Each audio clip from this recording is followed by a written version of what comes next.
So hi guys, welcome to my YouTube channel. और आज का हमारा टॉपिक ये है कि क्या ये मूवी एक प्रोपेगेंडा है या फिर लोग इस मूवी के रियल पॉइंट को मिस आउट कर जा रहे हैं।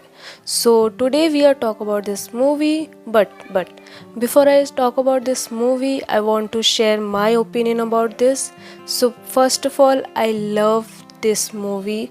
The performance was so strong, the action was so intense, and the main thing, the director of this film, Aditya sir did such an amazing job in this film. What a amazing director he was. I was so impressed by him. मेरे लिए धुरंधर movie propaganda और politician से कहीं ज़्यादा बढ़कर इन दो चीज़ों के ऊपर ज़्यादा बात करती है। First is terrorism and second is our Indian spy.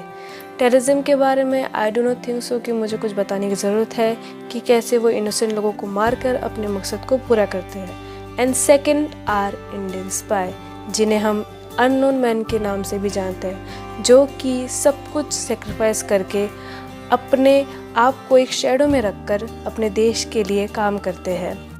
And to be honest, salute to them. इसी के साथ हम इस वीडियो का सबसे पहला टॉपिक लेते हैं कि क्या इस मूवी में बहुत ज़्यादा वायलेंस है। फॉर मी यस, इस मूवी में वायलेंस है, पर मेरे ख्याल से जब भी आप आतंकवादी के ऊपर कोई भी मूवी बनाते हैं तो आपको वायलेंस तो दिखाना ही पड़ेगा। आई थिंक इस पूरे मूवी में दो चीज़ पे जो मैंने कहा था फोकस किया गया है, इस टेररिज्म एंड इंडियन स्पाई। और टेररिज्म का काम होता है आतंक फैलाना, जो कि आई थिंक बेसिक है, सबको पता है ये चीज़। एंड सेकंड, इंडियन स्पाई का काम होता है उन आतंकवादियों का खात्मा करना। I know sound very cringy, but yeah यही दो चीज़ मेन चीज़ है। और आई थिंक ये दोनों को दिखाने के लिए हमें वायलेंस तो दिखाना पड़ेगा ही। एंड फॉर मी, मुझे नहीं पता चल रहा कि क्यों कुछ यूट्यूबर्स को, कुछ रिव्यूअर्स को इस चीज़ को लेकर इतनी ज़्यादा प्रॉब्लम हो रही है। क्योंकि अगर आपको वायलेंस नहीं पसंद है तो आप, सिंपल सी बात है, मूवी मत देखिए। But no, they are still watching it and then they are saying it's too much disturbance. मुझे तो बोलना भी नहीं आ रहा भाई।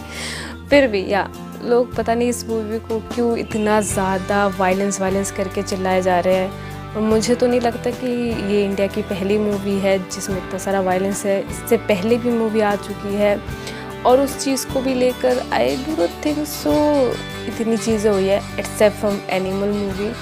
साउथ में भी बन चुकी है एंड हॉलीवुड, आई थिंक मुझे वहाँ नहीं जाना चाहिए, क्योंकि हॉलीवुड की अगर हम वायलेंस को देखेंगे, आई डो नॉट थिंक सो कि यहाँ के यूट्यूबर्स उस चीज़ के ऊपर बात भी कर पाएंगे। और उस चीज़ को तो आई थिंक ये लोग मास्टरपीस कहते हैं। बट या अगर इंडिया करे तो it's the propaganda, it's too much violence. But others, मतलब फॉरेन्स करे तो इट्स अमेजिंग एंड ब्रिलियंट, जो कि कोई सेंस मेरे ख्याल से नहीं बनाता।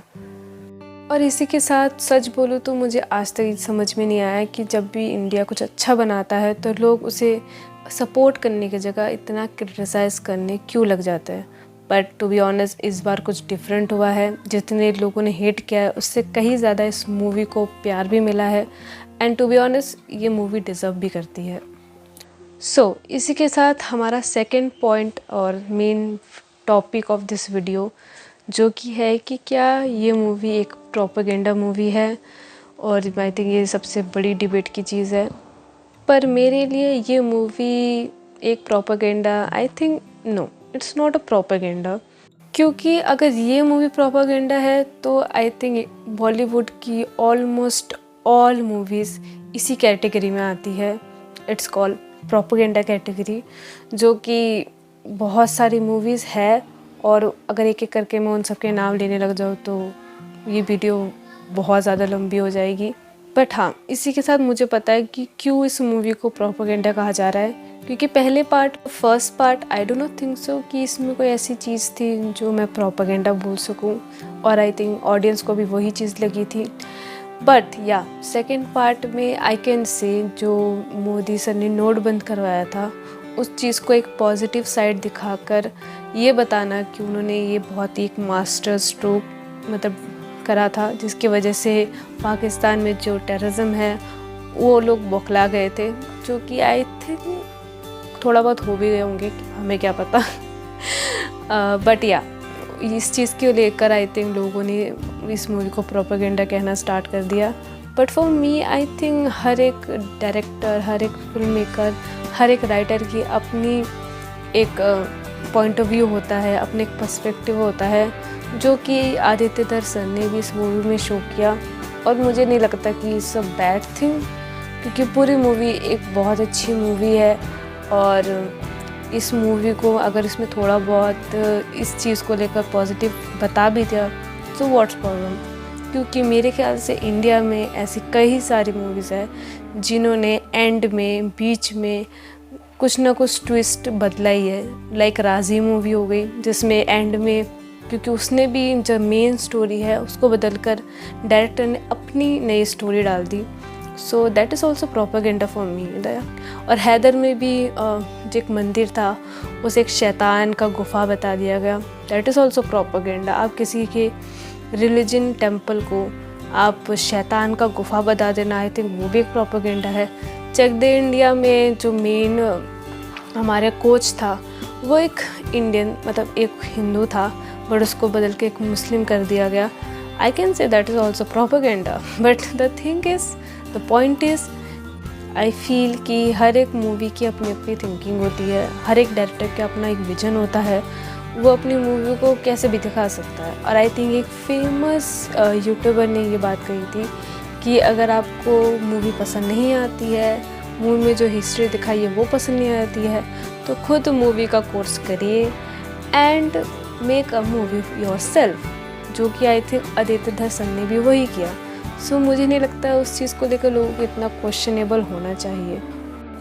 बट हाँ, इसी के साथ the real question is that कि क्या इस मूवी को प्रोपेगेंडा कहना सही है। फॉर मी, मुझे लगता है कि हमें ये चीज़ ऑडियंस के ऊपर देनी चाहिए।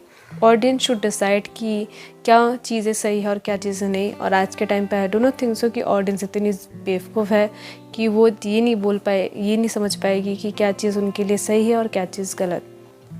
एंड टू बी ऑनेस्ट, मुझे लगता है इस मूवी का सबसे बड़ा मेन चीज़ ये है जिसकी वजह से वो इतना क्रिटिसाइज सह रहा है, वो है आदित्य धर सर ने अपनी इस मूवी को, मतलब डायरेक्टली जो उनके आइडियाज़ थे, जो उनके पॉइंट ऑफ व्यूज़ थे, जो उनका पर्सपेक्टिव था हर किसी चीज़ को भी लेकर, उन्होंने डायरेक्ट इस मूवी में शो किया गया है। मतलब क्लियरली उस चीज़ को शो करना मूवी में, I don't know think so आज के टाइम पे किसी में इतनी गट्स है जो ये चीज़ कर पाए, और बहुत रेयरली लोग कर पाते हैं। हमेशा, अगर मैं बॉलीवुड की जो पहली मूवीज़ के बारे में बात कर रही थी, उन्होंने भी हमेशा हर चीज़ को घुमा फिरा के दिखाया गया है, जिसके वजह से हमें बहुत सालों तक ये भी नहीं पता चला कि उस मूवी में भी प्रोपेगेंडा था। बट या, अगर आप इस मूवी को कह रहे तो आई थिंक उन मूवीज़ को भी कहना इज़ अ गुड थिंग। सो या, that's it for me. This movie is amazing. और ये प्रोपेगेंडा है या नहीं, आई थिंक ये ऑडियंस को डिसाइड करना चाहिए, ना कि कुछ यूट्यूबर्स को कि ये प्रोपेगेंडा है या नहीं। सो या, for me, watch your self, think your self and decide your self कि ये मूवी प्रोपेगेंडा है या नहीं, ये मैं आपके ऊपर छोड़ती हूँ। सो या, आपको इस मूवी को लेकर आपकी क्या ओपिनियन है, ये मुझे ज़रूर कमेंट सेक्शन में बताइएगा। और अगर आपको ये वीडियो पसंद आई है तो do not forget to like and subscribe to my channel. So I meet you in the next video. So तब तक के लिए बाय बाय।